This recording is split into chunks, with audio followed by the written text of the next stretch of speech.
নমস্কাৰ travel and sports চেনেললৈ আপোনালোকক স্বাগতম আৰম্ভ কৰিছোঁ নতুন এটি ভিডিঅ' বৰ্তমান মই অৱস্থিত হৈছোঁ আমাৰ নলবাৰী জিলাৰ নলবাৰী ষ্টেচনত নলবাৰী টাউনৰ ষ্টেচন এইটো এয়া নলবাৰী ষ্টেচন এই ষ্টেচনটো আমাৰ হোম ষ্টেচন বুলি ক'ব পাৰি ঘৰৰ পৰা আটাইতকৈ ওচৰত থকা ষ্টেচন এইটো আমাৰ ঘৰৰ পৰা 11 কিলোমিটাৰ মান হ'ব আৰু আমি ইয়াৰ পৰা যাত্ৰা কৰিম কোকৰাঝাৰলৈ এই ষ্টেচনত থকা এইটো এটা টাৱাৰ এই বাইকবোৰ ইয়াতে ৰখাই থৈছে আমাৰ বাইকখনো ইয়াতে আছে ইয়া নলবাৰী ষ্টেচন লিখা আছে ওপৰত ইয়া ভিতৰ ফালে গৈ আছোঁ মই আৰু মোৰ লগত আছে আজিজ দা আমাৰ গাঁৱৰে হয় তেওঁ টিকেট কাটিবলৈ গৈছে খোৱা টিকেট কাউণ্টাৰ আৰু আজিজ দাই টিকেট কাটি আছে এইজনে আজিজ দা বগা চাৰ্ট লংপেণ্ট পিন্ধি আছে আৰু টিকেট হৈ গ'ল আমাৰ টিকেট কোকৰাঝাৰলৈ 60 টকা মাত্ৰ জেনেৰেলত নলবাৰীৰ পৰা কোকৰাঝাৰ নলবাৰী টু কোকৰাঝাৰ আৰু আজি 12/6/2024 অৰ্থাৎ 12 জুন 2024 আৰু ইয়া নলবাৰী ষ্টেচনৰ প্লেটফৰ্ম যাত্ৰীবোৰ ৰখি আছে ইয়া যাত্ৰীসকল বহি আছে প্লেটফৰ্মত আৰু সেইখন এখন মাল ৰেলগাড়ী ৰখাই আছে আমাৰ প্লেটফৰ্মৰ বিপৰীত ফালে আৰু এতিয়া আমি ৰেলৰ অপেক্ষাত আছোঁ ষ্টেচনতে থিয়া হয়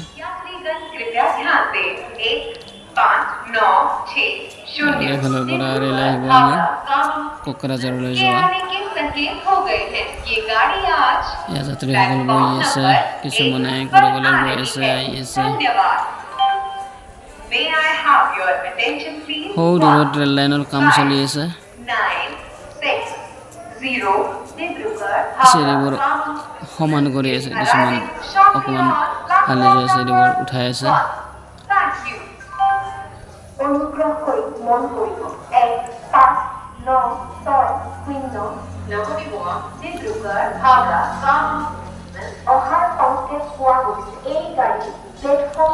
এই দুটা প্লেটফৰ্মৰ মাজত 3টা ৰেল লাইন আছে এয়া আমাৰ ট্ৰেইন আহি আছে পিছফালৰ পৰা হখন আৰু হোৱা পিছত আজিজ দাও আছে মোৰ পিছত মই অকণমান আগফালে গৈ আছোঁ ট্ৰেইন আহি আমাৰ কাষ পালে এতিয়া আমি ইয়াৰ পৰা কোকৰাঝাৰলৈ যাম এয়া আমাৰ ওচৰতে ট্ৰেইনখন লাহে লাহে ৰখি আছে এয়া আজিজ দা আহি আছে আৰু এয়া নলবাৰী অসমীয়া হিন্দী ইংৰাজী 3টা ভাষাত লিখা আছে এতিয়া আমি ইয়াৰ ভিতৰত সোমাম যাত্ৰীবোৰ নামি আছে কিছুমান এয়া নলবাৰী ষ্টেচনৰ চাইনবোৰ্ড এখন নলবাৰী এয়া আজিজ দা ভিতৰত সোমাল এই সৌজন আৰু এতিয়া আমি নলবাৰীৰ পৰা আহি কোকৰাঝাৰত নামিলোঁ এয়া কোকৰাঝাৰ ষ্টেচনত এইবাৰ খোজকাঢ়ি আছোঁ হোৱা ষ্টেচনৰ যিখন চাইনবোৰ্ড থাকে কোকৰাঝাৰ লিখা আছে তাত চাইনবোৰ্ডৰ ফালে মই দেখুৱাই দিছোঁ আগুৱাই গৈ এয়া কোকৰাঝাৰ লিখা আছে ইয়াত আমি কোকৰাঝাৰ পাই গ'লোঁ ষ্টেচন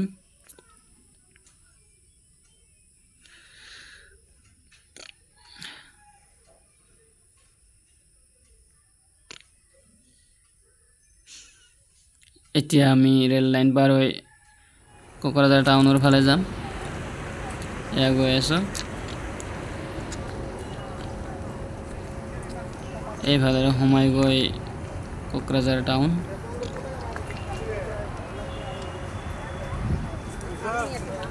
এতিয়া আমি গৈ আছোঁ আৰু এতিয়া প্ৰথমে হোটেলত আহিলোঁ ভাত খাই লওঁ আমি আৰু কোকৰাঝাৰ হোটেলখনৰ নাম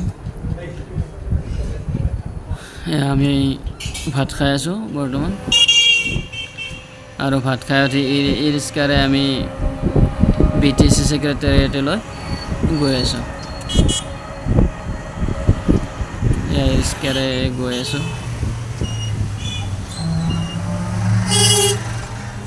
বড়োলেণ্ড সচিবালয়লৈ গৈ আছোঁ আমি এতিয়া। আৰু এয়া পালোঁ।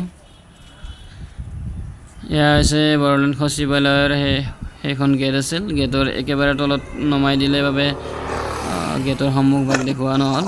আহোঁতে সন্মুখভাগ দেখুৱাম। এতিয়া ভিতৰলৈ সোমাই আহিলোঁ। এয়া বড়োলেণ্ড সচিবালয়ৰ বৃহৎ কম্পাউণ্ড এইটো। ধুনীয়া সুন্দৰ চাফ চিকুণ কৰি ৰাখিছে। এয়া ফুটপাথেৰে খোজকাঢ়ি গৈ আছোঁ। আজিজ দা আগে আগে বহু দূৰ গৈ পালে। আৰু এইখন হৈছে পিছফালৰ পৰা মেইন গেটখন। আহোঁতে সন্মুখ ভাগ দেখুৱাম মেইন গেটখনৰ। আৰু এয়া আগবাঢ়ি গৈ আছোঁ আগফালে। আৰু এয়া বাগৰুম্বা নৃত্য কৰি থকা দুটা মূৰ্তি। আগবাঢ়ি গৈ আছোঁ ফুটপাথেৰে। ধুনীয়াকৈ ফুল ৰোৱা আছে, ধুনীয়াকৈ পাৰ্ক বনাই থৈছে চাৰিওফালে, মাজৰে ৰাস্তা। সুন্দৰ সুন্দৰ পাৰ্ক, ফুল, গছ গছনিবোৰ পৰিপাটিকৈ ৰোৱা আছে। আৰু এখন আমাৰ জাতীয় পতাকা উৰি আছে। এয়া মই খোজকাঢ়ি গৈ আছোঁ। এয়া বড়োলেণ্ড প্ৰদেশীয় পৰিষদীয় বিধানসভা।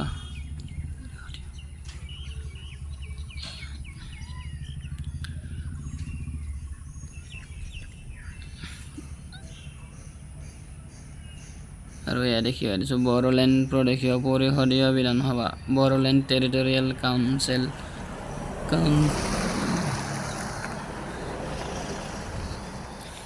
সন্মুখতে এখন পাৰ্ক। আৰু ইয়াত ধুনীয়াকৈ ইংৰাজীত, হিন্দীত, বড়ো ভাষাত লিখা আছে এইবোৰ। আৰু ভিতৰত সোমাই আহিলোঁ বড়োলেণ্ড ছেক্ৰেটাৰিয়েট, বড়োলেণ্ড সচিবালয়। এয়া সচিবালয়ৰ ভিতৰ ভাগ। সুন্দৰকৈ ফুলৰ গছ, ঘাঁহ বন সুন্দৰকৈ সমানকৈ পৰিপাটিকৈ কাটি থোৱা আছে, ধুনীয়াকৈ সজাই থোৱা আছে এইবোৰ। আৰু ধুনীয়া চাফা কৰি ৰাখিছে। এয়া ৰাস্তাবোৰ বিদেশৰ ৰাস্তা যেন পায় সেই ফটোত। ধুনীয়া লাগে ভিতৰখন চাই, গোটেই কম্পাউণ্ডটো।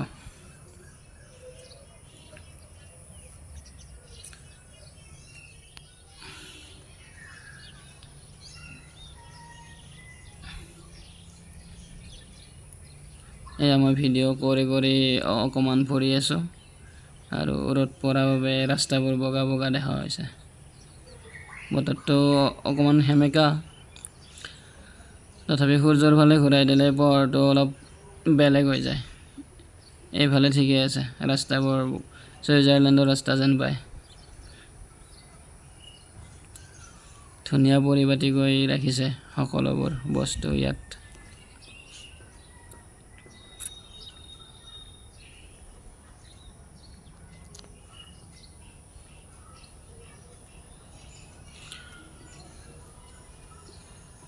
আৰু এইফালে আছে গাড়ী পাৰ্কিং। মোৰ পিছফালে আছে গাড়ী পাৰ্কিংবোৰ, মই দেখুৱাই দিছোঁ।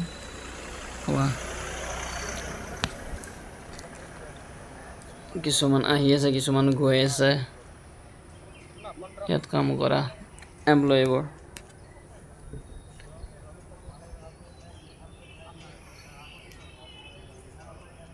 বহুত সুন্দৰ ঠাই,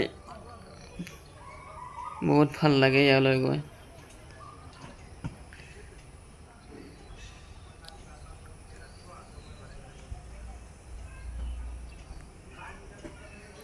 ইয়াৰ পিছফালে এখন অভাৰব্ৰিজৰ দৰে বনাইছে। এটা বিল্ডিঙৰ পৰা এটা বিল্ডিং ওপৰৰে যাব পাৰি।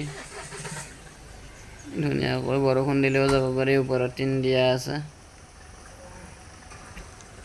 আৰু এয়া মই ভিডিঅ' কৰি মোৰ পিছফালটো দেখুৱাই আছোঁ। এয়া কিছুমান এমপ্লয়ী গৈ আছে। এইটো অন্য এটা প্লট, অন্য এটা বিল্ডিঙৰ সন্মুখভাগ। এয়া সকলো বিল্ডিঙতে ধুনীয়াকৈ ফুলৰ গছ ৰোৱা আছে, ধুনীয়াকৈ ফুল ফুলি আছে। গছবোৰ ধুনীয়া পৰিপাটিকৈ ৰুই থৈছে। আৰু এইখন এখন গেট, পাৰ্কিঙৰ গেট, সেইফালে পাৰ্কিং কৰে।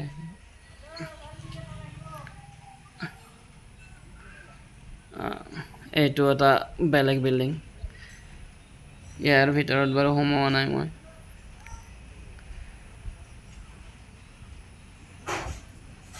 বিল্ডিঙৰ সন্মুখত ধুনীয়াকৈ ফুল ৰোৱা আছে।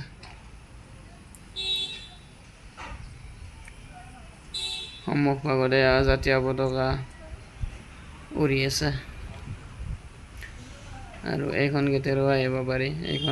এখন বেলেগ গেট, আমি এই গেটেৰে অহা নাই। আৰু হৈছে এইটো ভিতৰ ভাগৰ এটা দৃশ্য, ধুনীয়াকৈ সাজি থোৱা আছে, ধুনীয়াকৈ বনাইছে। আৰু এতিয়া বাহিৰ ফালে ওলাই আহিলোঁ। এইটো হৈছে এটা একুৰিয়াম।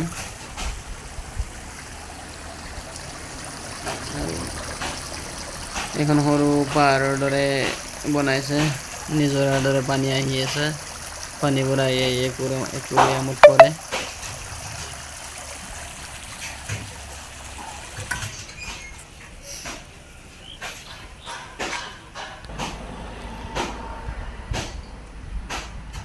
আৰু এখেত হৈছে বডোফা উপেন্দ্ৰনাথ ব্ৰহ্ম।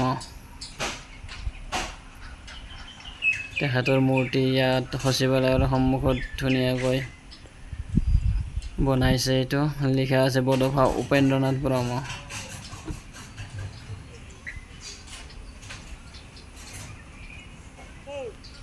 পাৰ্কখনো ধুনীয়াকৈ সজাই থৈছে, ফুলবোৰ পৰিপাটিকৈ ৰৈছে। আৰু এতিয়া আমি বাহিৰ ফালে আহি আছোঁ।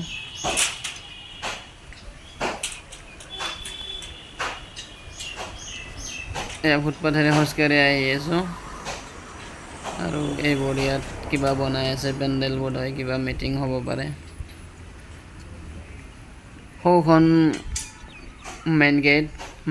মেইন গেটখন আহোঁতে দেখুওৱা নহ'ল,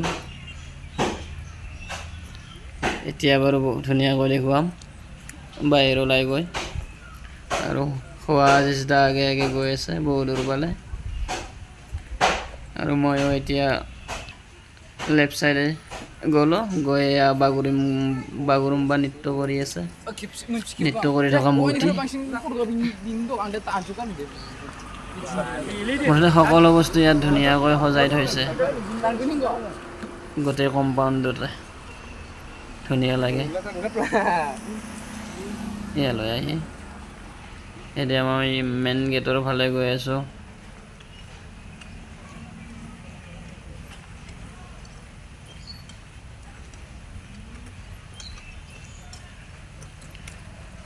এয়া গেটখনৰ পিছফাল থেংকছ বুলি লিখা আছে। আৰু বড়ো ভাষাটো বোধ হয় সেয়ে লিখিছে কিজানি, থেংকছ। এতিয়া বাহিৰ ফালে ওলালোঁ। আৰু এয়া বাহিৰৰ পৰা বড়োলেণ্ড টেৰিটৰিয়েল কাউন্সিল, এয়া মেইন গেট। ইয়াৰ বড়ো ভাষাৰ কৃষ্টিবোৰ গেটত অংকন কৰিছে। আৰু মহাত্মা গান্ধী খুটা কাটি থকা এইটো এটা মূৰ্তি, বড়োলেণ্ড টেৰিটৰিয়েল কাউন্সিল। মহাত্মা গান্ধীয়ে য'ত খুটা কাটি আছে, এয়া গেটৰ সন্মুখত ধুনীয়াকৈ মূৰ্তিটো সজাই আছে। এতিয়া আমি আহিলোঁ বঙাইগাঁৱলৈ। কোকৰাঝাৰৰ পৰা নলবাৰীটো ৰেল নাই বুলি ক'লে আমাৰ ষ্টেচনত, আমি সেই ট্ৰেভেলাৰে বঙাইগাঁও পালোঁ। বঙাইগাঁও টাউনত সোমাই দিলে, আৰু তাৰ পৰা আমি বঙাইগাঁও ষ্টেচন পালোঁ।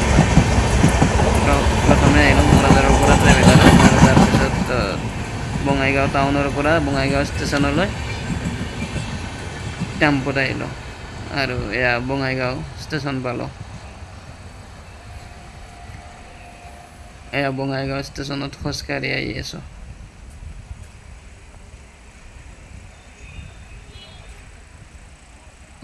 আশিস দা কিমান দূৰ আগবাঢ়ি গ'ল, প্লেটফৰ্ম পালে দিয়ক। এয়া মই গৈ আছোঁ, এয়া বঙাইগাঁও ষ্টেচনৰ প্লেটফৰ্মত খোজকাঢ়ি আছোঁ।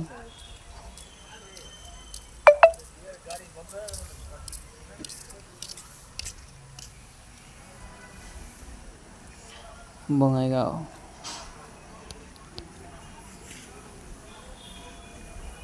আৰু আশিস দাই সুধিবলৈ গৈছে যে বঙাইগাঁৱৰ পৰা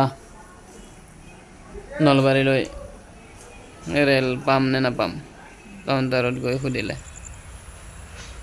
আৰু কাউণ্টাৰত ক'লে যে বঙাইগাঁৱৰ পৰা নলবাৰীলৈ ট্ৰেইন নাই। এতিয়া আমি আৰু বঙাইগাঁও ষ্টেচনৰ পৰা নিউ বঙাইগাঁৱলৈ খোজকাঢ়ি গৈ আছোঁ ৰেল লাইনৰ মাজে মাজে। তাত সুধিছোঁ যে নিউ বঙাইগাঁৱৰ পৰা পোৱা যাব নেকি, তেতিয়া ক'লে যাব পাৰে, সেইটো যিহেতু জংচন তাত অন্য ট্ৰেইন থাকিব পাৰে, আপোনালোক তালৈকে গ'লে হ'ল।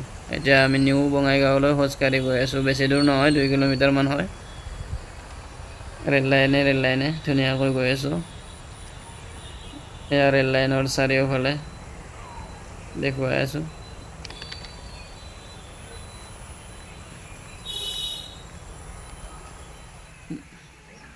এয়া খোজকাঢ়ি আহি নিউ বঙাইগাঁও পালোঁ, নিউ বঙাইগাঁও জংচন। এয়া নিউ বঙাইগাঁও জংচন। এতিয়া ষ্টেচনৰ ভিতৰ ফালে সোমাই যাওঁ অলপ।